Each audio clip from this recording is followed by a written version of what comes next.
Ғибрат алар әңгімелер. Сыбызғы сыры. Жап-жасыл болып жайқалып өсіп тұрған құрақты бір ұста көктей орып алады. Тамырынан ажыраған құрақ қамыс, өлдім, біттім, құрыған жерім осы деп ойлап, қатты өкінеді.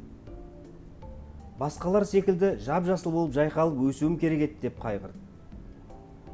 Әлгі ұста қамысты әбден кептіру үшін күнге қақтап, желдің өтіне тастайды.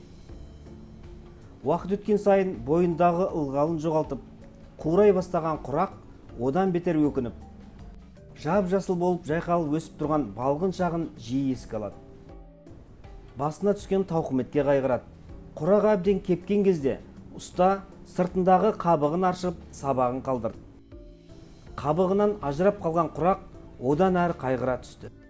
Ұста қабықсыз құрақты қызып тұрған темірмен күйдіріп, әуелі ішін босатып, қуыс жасады. Сосын әр жерінен 7 рет тесті. Бір кезде күтпеген жағдай орын алды.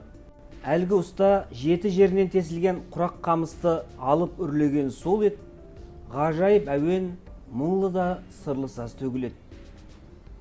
Бұрын мұндай әсемде әсерлі әуенді естіп көрмеген құрақ қамыс таң тамаша күй кешті.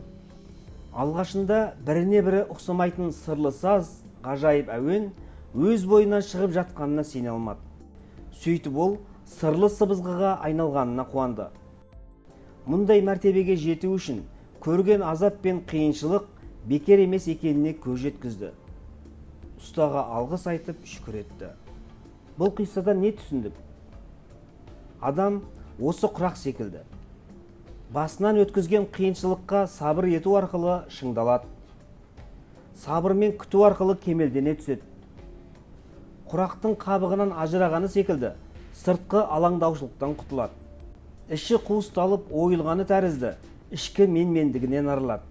Сыбызғының 7 тесігі іспетті, нәпсісінің 7 мәртебесінен өтеді. Соңында рухани кемелденіп, кәміл деңгейіне жетеді. Сырлы сыбызғыға айналады. Қайрат Жолдыбайұлының «Кемел адам» кітабынан.